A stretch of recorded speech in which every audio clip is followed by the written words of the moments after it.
আসসালামু আলাইকুম প্রিয় দর্শক, আমি হাসিব মারজান আপনাদের সবাইকে আমন্ত্রণ জানাচ্ছি চ্যানেল আই প্রবাস সংবাদে। আর বিস্তারিত সংবাদের শুরুতেই জানিয়ে দিচ্ছি ফ্রেমওয়ার্ক ফাইন্যান্স লিমিটেড প্রবাস সংবাদ শিরোনামগুলো। শ্রমিকরা ভালো থাকলে ভালো থাকবে বাংলাদেশ, বললেন প্রধানমন্ত্রী। অতীতে স্বৈরাচার সরকার মানুষকে অধিকার বঞ্চিত করেছে, মন্তব্য।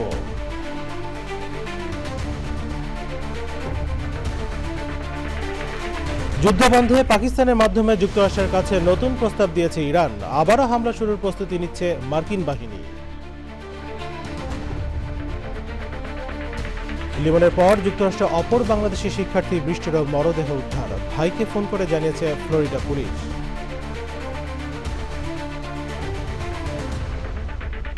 এবং শ্রমিক সংকট মোকাবেলায় বিমানবন্দরে রোবট কর্মী ব্যবহারের উদ্যোগ নিয়েছে জাপান। নিরাপত্তার দায়িত্ব থাকছে মানুষের হাতে।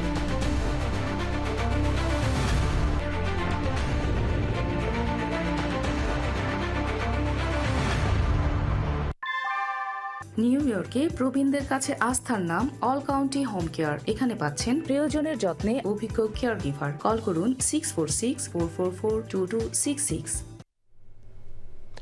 সংবাদ শিরোনাম জানাচ্ছিলাম। এখনকার সংবাদের জন্য একই সঙ্গে চ্যানেলের ইউটিউব চ্যানেলে এবং চ্যানেলের ওটিটি প্ল্যাটফর্ম স্ক্রিনে লাইভ স্ট্রিম হচ্ছে। চলেছে বিস্তারিত সংবাদে।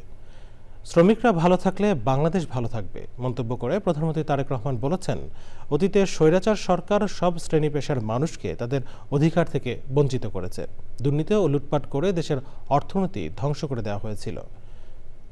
নয়াপল্টনে শ্রমিক সমাবেশে তিনি বলেন, রাষ্ট্র মেরামতের মাধ্যমে দেশ পুনর্গঠনের সরকার কাজ শুরু করেছে। গণতন্ত্রের যাত্রায় দেশ গড়ার কাজে যারা ষড়যন্ত্র করছে, ঐক্যবদ্ধভাবে তাদের প্রতিহত করার কথা বলেন প্রধানমন্ত্রী।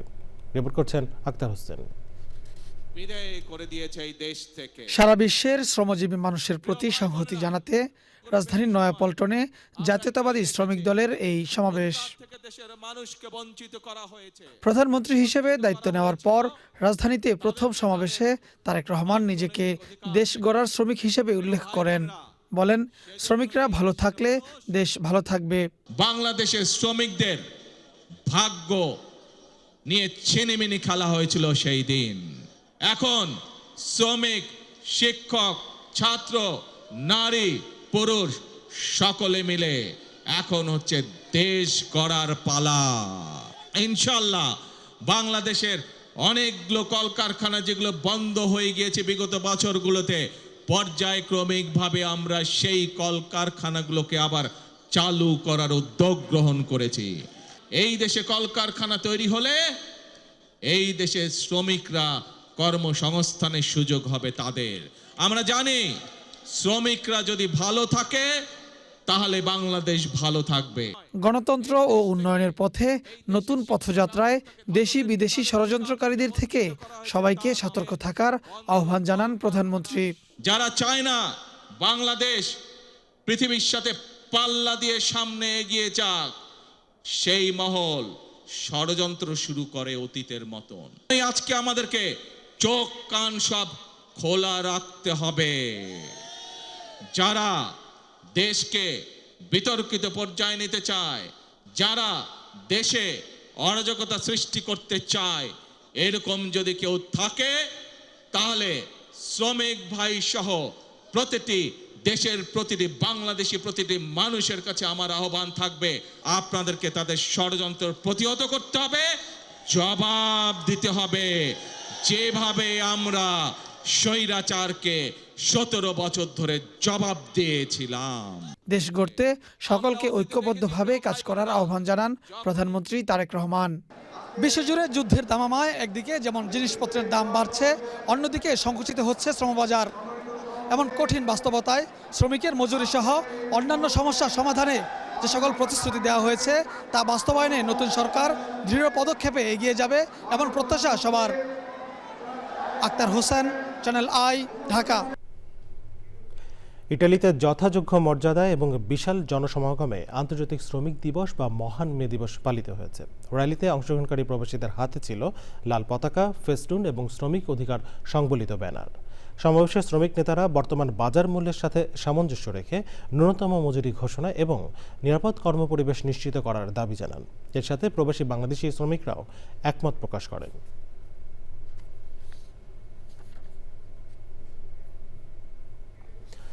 ইরান যুদ্ধ বন্ধে মধ্যস্থতাকারী দেশ পাকিস্তানের মাধ্যমে যুক্তরাষ্ট্রের কাছে নতুন প্রস্তাব পাঠিয়েছে ইরান। বিভিন্ন সংবাদ মাধ্যম এ তথ্য জানালেও প্রস্তাবের বিষয়ে বিস্তারিত কিছু জানা যায়নি। মার্কিন প্রেসিডেন্ট ডোনাল্ড ট্রাম্প বলেছেন, ইরানের সঙ্গে যুদ্ধ পুনরায় শুরুর প্রয়োজন হতে পারে। ইরানের বিরুদ্ধে নতুন করে সামরিক পদক্ষেপ নেওয়ার সম্ভাব্য পরিকল্পনা নিয়ে প্রেসিডেন্ট ট্রাম্পের সঙ্গে বৈঠক করেছে মার্কিন সামরিক বাহিনী। যুদ্ধবন্ধের আলোচনার মধ্যেই যুক্তরাষ্ট্র আবারও ইরানে হামলা চালাতে পারে বলে হুঁশিয়ারি দিয়েছেন ইরানের প্রেসিডেন্ট মাসুদ পেজেশকিয়ান। যুক্তরাষ্ট্রের নৌ অবরোধ মেনে নেওয়ার মতো নয় বলেও জানিয়েছেন তিনি। ইরানের নৌবাহিনীর সব যুদ্ধজাহাজ মার্কিন সামরিক বাহিনী ধ্বংস করতে পারেনি বলে স্বীকার করেছে যুক্তরাষ্ট্রের প্রতিরক্ষা সদর দপ্তর পেন্টাগন। বিস্তারিত জানাচ্ছেন আমিনা রহমান সুপ্তি। ইরানের বিরুদ্ধে নতুন করে সামরিক পদক্ষেপ নেয়ার সম্ভাব্য পরিকল্পনা নিয়ে প্রেসিডেন্ট ডোনাল্ড ট্রাম্পের সঙ্গে বৈঠক করেছেন মার্কিন সামরিক বাহিনী। সংশ্লিষ্ট কর্মকর্তাদের বরাত দিয়ে বিভিন্ন সংবাদ মাধ্যম জানিয়েছে, ইরান সংকটে পরবর্তী পদক্ষেপ কী হতে পারে তা বিচার বিশ্লেষণ করছে ট্রাম্প প্রশাসন। যুক্তরাষ্ট্রের জয়েন্ট চিফ অব স্টাফের চেয়ারম্যান জেনারেল ড্যান কেইন জানান, ইরানের নৌশক্তিকে পুরোপুরি ধ্বংস করা সম্ভব হয়নি। এখনও হরমুজ প্রণালীতে কিছু দ্রুতগামী যুদ্ধযান সক্রিয় রয়েছে। যুদ্ধ বন্ধের আলোচনা চলার মধ্যেই যুক্তরাষ্ট্র আবারও ইরানে হামলা চালাতে পারে বলে হুঁশিয়ারি দিয়েছেন দেশটির প্রেসিডেন্ট মাসুদ পেজেশকিয়ান। তিনি বলেছেন, ওয়াশিংটনের উপর থেকে ইরানের আস্থা পুরোপুরি নষ্ট হয়ে গেছে। সংবাদ মাধ্যম এনবিসি জানিয়েছে, যুক্তরাষ্ট্রের সঙ্গে চলমান যুদ্ধবিরতিকে ব্যবহার করে মাটির নিচে লুকিয়ে রাখা ও চাপা পড়া অস্ত্র উপরে তুলে আনছে ইরান।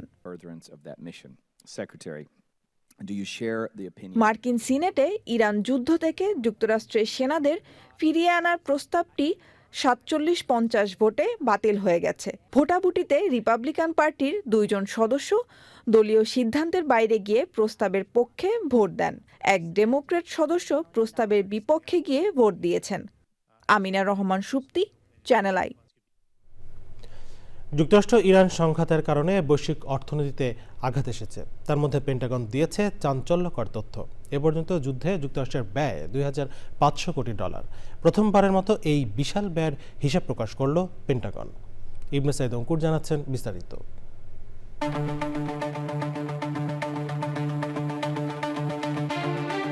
মধ্যপ্রাচ্যের উত্তপ্ত পরিস্থিতির মধ্যে চাঞ্চল্যকর তথ্য। ইরান যুদ্ধে এখন পর্যন্ত প্রায় $2,500 কোটি ব্যয় করেছে যুক্তরাষ্ট্র।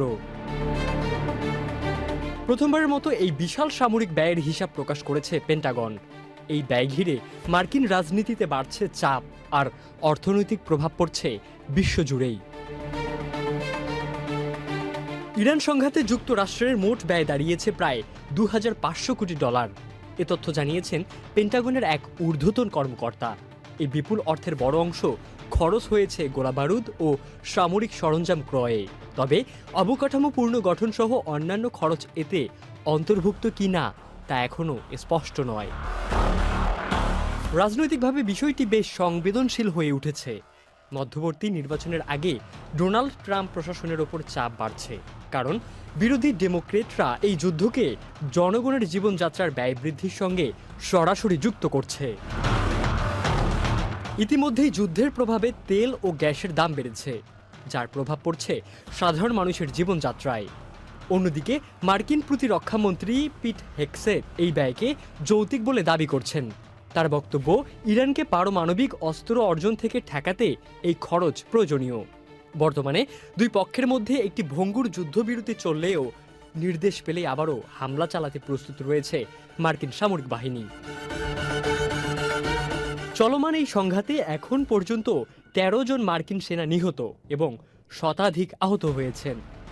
বিশ্লেষকরা বলছেন, যুদ্ধের ব্যয় যেমন বাড়ছে, তেমনি এর রাজনৈতিক ও অর্থনৈতিক চাপও বাড়ছে দ্রুত, যা নিয়ন্ত্রণে হিমশিম খেতে পারে যুক্তরাষ্ট্র।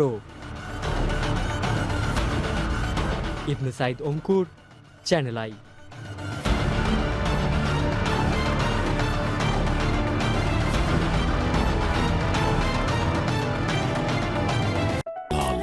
ঐতিহ্যের অনন্য স্বাদ, বিশ্বময়। এবারে জানাবো ইউএসএ সংবাদ।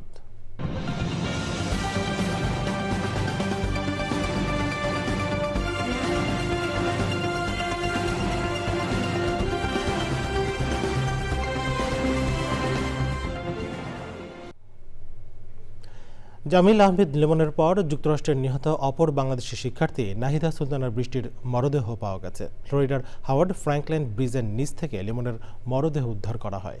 এরপর সেখান থেকে মানবদেহের আরও কিছু খণ্ডিত অংশ পাওয়া যায়। ফ্লোরিডার পুলিশ ডিপার্টমেন্টের পক্ষ থেকে নাহিদা সুলতানার বৃষ্টির ভাইকে ফোন করে জানানো হয়েছে উদ্ধারকৃত দ্বিতীয় মরদেহটি বৃষ্টির। ওয়াশিংটনে বাংলাদেশ দূতাবাসের প্রেস মিনিস্টার গোলাম মুর্তজা বলেছেন, পরিবারের পক্ষ থেকে নাহিদা সুলতানার বৃষ্টির মরদেহ দ্রুত বাংলাদেশে পাঠানোর অনুরোধ জানানো হয়েছে।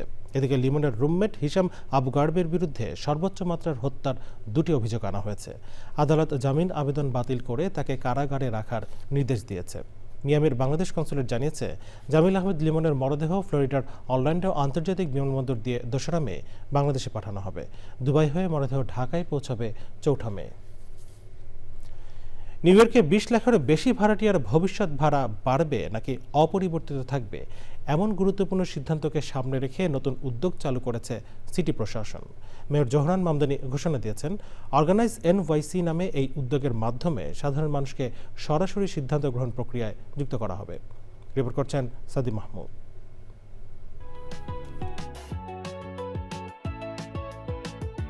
নিউ ইয়র্ক মেয়রের কার্যালয় এবং গণসম্পৃক্ততা দফতরের যৌথ উদ্যোগে শুরু হওয়া অর্গানাইজ এনওয়াইসি এর লক্ষ্য হল শাসন কার্যে নাগরিকদের সক্রিয় অংশগ্রহণ নিশ্চিত করা। প্রথম ধাপে আসন্ন রেন্ট গাইডলাইন্স বোর্ডের শুনানিকে সামনে রেখে বড় পরিসরে সচেতনতামূলক প্রচার কার্যক্রম চালানো হচ্ছে। স্বেচ্ছাসেবীরা শহরের বিভিন্ন এলাকায় বাড়ি বাড়ি গিয়ে ভাড়াটে ও বাড়িওয়ালাদের উৎসাহিত করবেন, যাতে তারা জুন মাসের ভোটের আগে নিজেদের মতামত তুলে ধরেন। এই ভোটের ফলাফলই নির্ধারণ করবে ভাড়া বাড়বে নাকি অপরিবর্তিত থাকবে। There are more New Yorkers to talk to in this city. And for everyone who wants to get involved but doesn't know where to start, we will teach you how. You can join one of our upcoming civic education events to learn more about the ins and outs of organizing, or you can dive straight in by going to organize.nyc.gov to sign up for a canvassing shift yourself. Rent guidelines বোর্ডের এই শুনানিতে আগামী June মাসে vote দেবেন new ইয়র্কবাসী। গত বছর মাত্র 400 জন মানুষ সাক্ষ্য দিয়েছিলেন। সেখানে এবার ব্যাপক প্রচার কার্যক্রমের মাধ্যমে জন অংশগ্রহণ বাড়াতে চান mayor Mamdani. There is immense power in thinking, building, and imagining what is possible for the future of our city together. There is immense power in creating an organized New York City. I look forward to the work ahead. Just one example of what we can do together, whether it's in your building lobby or whether it's testifying at the Rent Guidelines Board, organized people are what makes New York possible, and I'm very proud to be here today. নাগরিকদের অংশগ্রহণ বাড়াতে mayor মামদানির এই উদ্যোগ কতটা সফল হয় সেটি এখন দেখার বিষয়। সাদি মাহমুদ, চ্যানেল আই। 2026 সালে নোবেল শান্তি পুরস্কারের জন্য আলোচনায় এসেছে মার্কিন প্রেসিডেন্ট ডোনাল্ড ট্রাম্পের নাম। বিভিন্ন দেশের পক্ষ থেকে তাকে মনোনয়ন দেওয়ার দাবি উঠেছে বলে জানা গেছে। তবে মনোনয়ন বিষয়ে নোবেল কমিটি আনুষ্ঠানিক কোনো মন্তব্য করেনি। আরও জানাচ্ছেন নাফিস ইফতেখার। চলতি বছরের নোবেল শান্তি পুরস্কারের জন্য মোট 287টি মনোনয়ন জমা পড়েছে। এর মধ্যে 208 জন ব্যক্তি এবং 79টি সংস্থা রয়েছে। এই তালিকায় মার্কিন প্রেসিডেন্ট ডোনাল্ড ট্রাম্পের নামও আলোচনায় এসেছে। নরওয়েজিয়ান নোবেল কমিটির সেক্রেটারি ক্রিস্টিয়ান বার্গ হার্ফ ভিকেন জানিয়েছেন, গত বছরের তুলনায় এবার অনেক বেশি নতুন প্রার্থী তালিকায় রয়েছেন। তবে নির্দিষ্টভাবে কারা মনোনয়ন পেয়েছেন সে বিষয়ে তিনি কিছু জানাননি। তবে বিভিন্ন সূত্র বলছে, কম্বোডিয়া, ইসরায়েল এবং পাকিস্তানের নেতারা ট্রাম্পকে নোবেল শান্তি পুরস্কারের জন্য মনোনয়ন দিয়েছেন। যদিও এই তথ্য আনুষ্ঠানিকভাবে যাচাই করা সম্ভব নয়, কারণ মনোনয়ন প্রক্রিয়ার তথ্য পরবর্তী 50 বছর গোপন রাখা হয়। নিয়ম অনুযায়ী কোনো ব্যক্তির নাম প্রস্তাব করা মানেই তিনি পুরস্কার পাচ্ছেন এমন নয়। নোবেল কমিটির বাইরে বিশ্বের বিভিন্ন দেশের সরকার, সংসদ সদস্য, পার্লামেন্টের সদস্য, অধ্যাপক ও সাবেক বিজয়ীরাও মনোনয়ন দিতে পারেন। বিশ্বজুড়ে সংঘাত ও অস্থিরতার মধ্যেও নোবেল শান্তি পুরস্কারের গুরুত্ব বেড়েছে বলে মনে করেন কমিটির সেক্রেটারি। তিনি বলেন, বর্তমান সময়ের প্রেক্ষাপটে শান্তির জন্য কাজগুলো আরও বেশি তাৎপর্যপূর্ণ হয়ে উঠেছে। বিশ্লেষকদের মতে, সম্ভাব্য বিজয়ীদের তালিকায় ট্রাম্পসহ আরও কয়েকজন প্রভাবশালী ব্যক্তির নাম ঘুরে বেড়াচ্ছে। তবে চূড়ান্ত সিদ্ধান্ত আসতে আরও সময় লাগবে। নাফিস ইফতেখার, চ্যানেল আই। আইসকে ঘিরে আবারও উত্তপ্ত যুক্তরাষ্ট্রের রাজনীতি। ৭৫ দিনের রেকর্ড শাটডাউন শেষে খুলেছে হোমল্যান্ড সিকিউরিটি বিভাগ। তবে আইসের অর্থায়নে ডেমোক্র্যাট ও রিপাবলিকানদের দ্বন্দ্ব এখনও তীব্র। সীমান্ত নিরাপত্তা, অভিবাসন নীতি ও রাজনৈতিক সংঘাতের ভেতরের বাস্তবতা নিয়ে যুক্তরাষ্ট্র থেকে জানাচ্ছেন মাইনুল ইসলাম।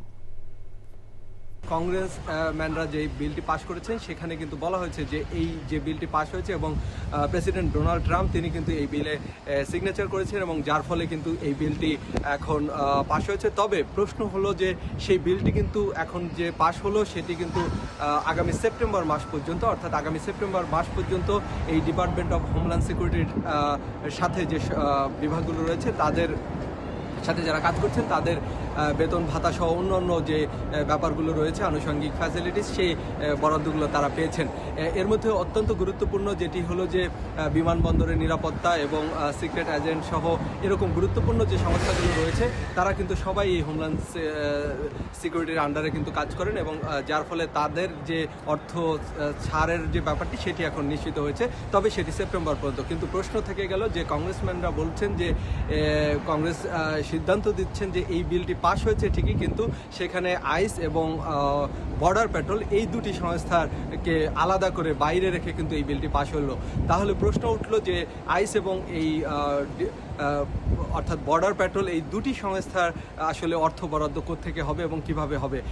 তো এখন স্বাভাবিকভাবেই বলা চলে যে আইসের যে কার্যক্রম চালু ছিল অর্থাৎ অব্যাহত ছিল, যেটি অভিবাসন নীতিকে কড়াকড়ি করে যে কার্যক্রম তারা আসলে মাঠে ছিলেন সেটি আসলে এখন কতটা আর ত্বরান্বিত থাকবে বা তারা ধীরে ধীরে কি স্থমিত হয়ে যাবেন কিনা, নাকি তাদের কার্যক্রম বন্ধ হয়ে যাবে সে প্রশ্নটি তো থেকেই যাচ্ছে। যুক্তরাষ্ট্র থেকে সঙ্গে ছিলাম আমি মাইনুল ইসলাম। এবার অন্যান্য সংবাদ। ভারতের পশ্চিমবঙ্গ বিধানসভা নির্বাচনে বুথ ফেরত জরিপে বিজেপির এগিয়ে থাকার ইঙ্গিতের মধ্যে পাল্টা অভিযোগ তুলেছেন মুখ্যমন্ত্রী মমতা বন্দ্যোপাধ্যায়। তিনি দাবি করেছেন অর্থের বিনিময়ে এসব জরিপ প্রকাশ করানো হয়েছে। নিজের ভিডিও বার্তায় তিনি বলেন 294 আসনের মধ্যে তৃণমূল কংগ্রেস 226টির বেশি আসনে জয়ী হবে। কেন্দ্রীয় বাহিনী ও পুলিশের বিরুদ্ধে ভোটে বাধা ও সহিংসতার অভিযোগও করেন তিনি।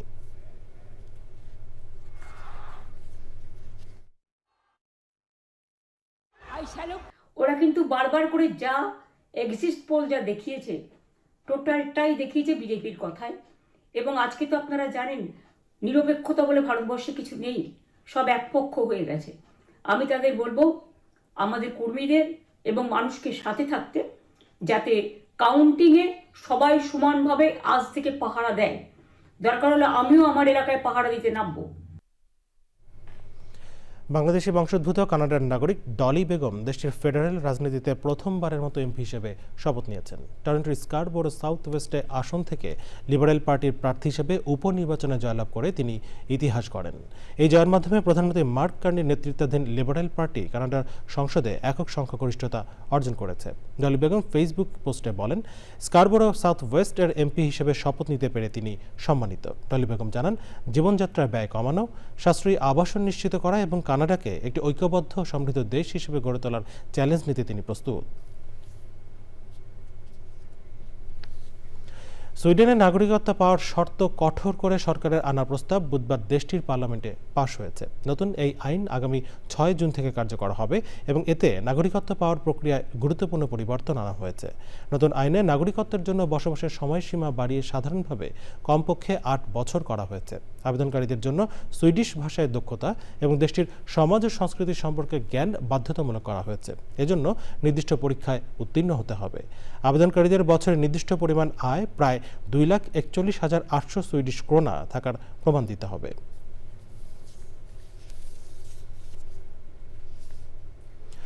মিয়ানমারের সাবেক নেত্রী অং সান সুচিকে কারাগার থেকে গৃহবন্দী হিসেবে স্থানান্তর করা হয়েছে বলে দেশটির রাষ্ট্রীয় গণমাধ্যম জানিয়েছে। এর আগে রাষ্ট্রীয় ক্ষমার অংশ হিসেবে অং সান সুচির সাজা আবারও 6 ভাগের 1 ভাগ কমানো হয় বলে জানিয়েছেন তার আইনজীবী। 2021 সালে অভ্যুত্থানের পর দেওয়া 33 বছরের সাজা ধাপে ধাপে কমে এখন 18 বছরের সামান্য বেশি হয়েছে। দুর্নীতি ও রাষ্ট্রীয় গোপনীয়তা লঙ্ঘন সহ নানা অভিযোগে তাকে দণ্ডিত করা হয়, যা তার সমর্থকরা রাজনৈতিক উদ্দেশ্য প্রণোদিত বলে দাবি করেন। বর্তমানে তিনি কোথায় আটক আছেন তা অজানা।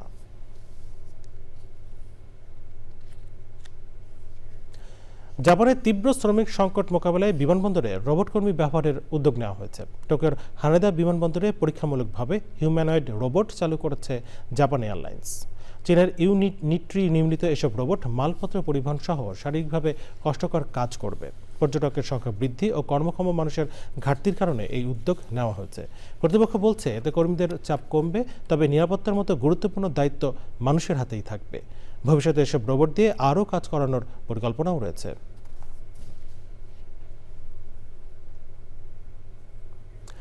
কোয়ান্টাম টেলিপোর্টেশন প্রযুক্তিতে বড় ধরনের অগ্রগতির আভাস দিয়েছেন বিজ্ঞানীরা।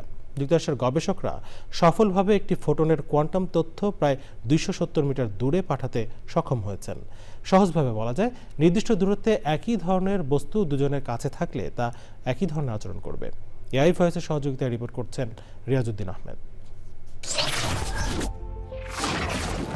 বিজ্ঞান কল্পকাহিনীতে আমরা প্রায়ই দেখি মানুষ বা বস্তু মুহূর্তেই এক জায়গা থেকে আরেক জায়গায় চলে যাচ্ছে। বাস্তবে সেটা এখনো সম্ভব না হলেও বিজ্ঞানীরা কোয়ান্টাম টেলিপোর্টেশন প্রযুক্তিতে বড় অগ্রগতি দেখিয়েছেন।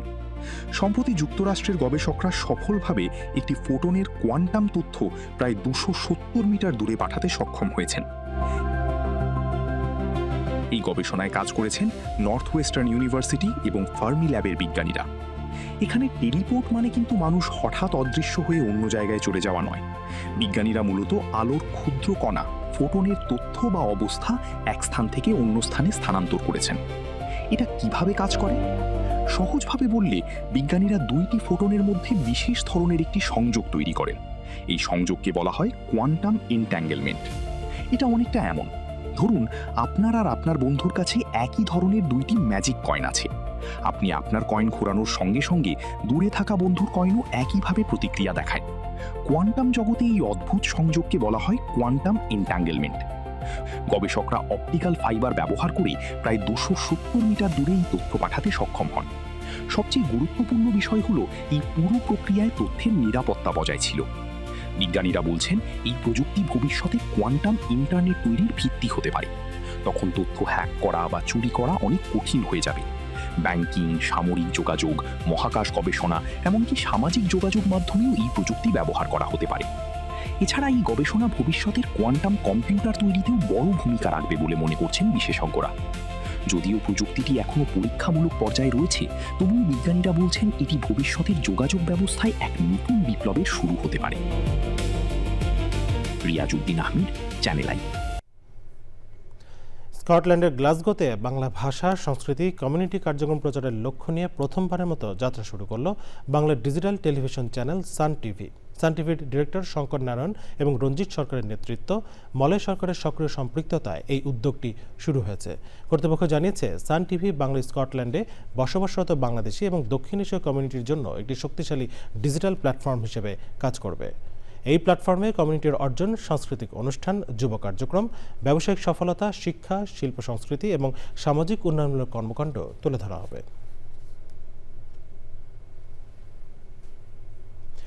মার্কিন পপ তারকা ব্রিটনি স্পিয়ার্স ক্যালিফোর্নিয়ায় মদ্যপ অবস্থায় গাড়ি চালানোর অভিযোগে অভিযুক্ত হয়েছেন। ভেঞ্চুরা কাউন্টি ডিস্ট্রিক্ট অ্যাটর্নির কার্যালয় জানিয়েছে, তার বিরুদ্ধে একটি মিসডিমিনার বা লঘু অপরাধের অভিযোগ আনা হয়েছে। গত 4 মার্চ US 101 মহাসড়কে বেপরোয়া গতিতে গাড়ি চালানোর সময় ব্রিটনি স্পিয়ার্সকে আটক করে ক্যালিফোর্নিয়ার হাইওয়ে পুলিশ। তাকে গ্রেপ্তার দেখালেও পরে জামিনে মুক্তি দেওয়া হয়। বর্তমানে তিনি মাদকাসক্তি নিরাময় কেন্দ্রে চিকিৎসা নিচ্ছেন। সোমবার তার আদালতে হাজির হওয়ার কথা। জনপ্রিয় এই তারকা সাম্প্রতিক বছরগুলোতে সঙ্গীত থেকে অনেকটাই দূরে রয়েছেন।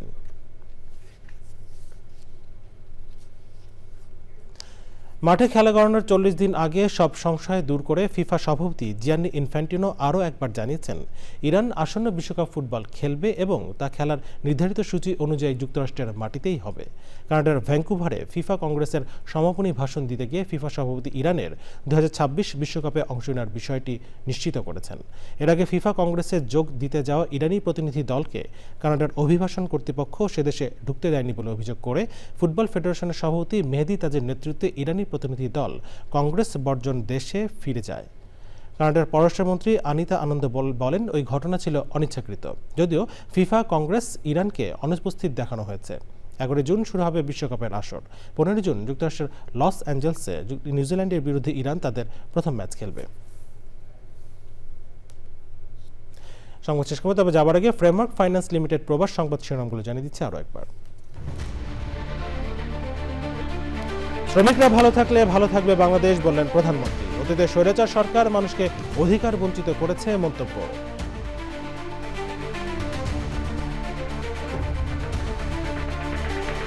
যুদ্ধ বন্ধে পাকিস্তানের মাধ্যমে যুক্তরাষ্ট্রের কাছে নতুন প্রস্তাব দিয়েছে ইরান। আবারও হামলা শুরুর প্রস্তুতি নিচ্ছে মার্কিন বাহিনী। লিবনের পর যুক্তরাষ্ট্রে অপর বাংলাদেশি শিক্ষার্থী বৃষ্টিরও মরদেহ উদ্ধার। ভাইকে ফোন করে জানিয়েছে ফ্লোরিডা পুলিশ।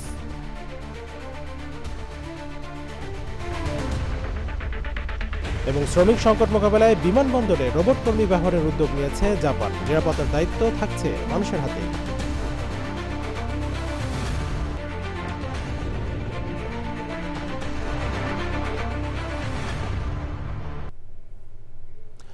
দেশের সবচেয়ে জনপ্রিয় টেলিভিশন চ্যানেল আই এর সর্বশেষ সংবাদ জানতে ভিজিট করুন চ্যানেলে online.com-এ। আমাদের সোশ্যাল মিডিয়া প্ল্যাটফর্মগুলোর পাশাপাশি যুক্ত থাকুন ওটিটি প্ল্যাটফর্ম আইস্ক্রিনের সাথে। এই ছিল চ্যানেলের প্রবাস সংবাদ এখনকার আয়োজন। এতক্ষণ সাথে থাকার জন্য ধন্যবাদ।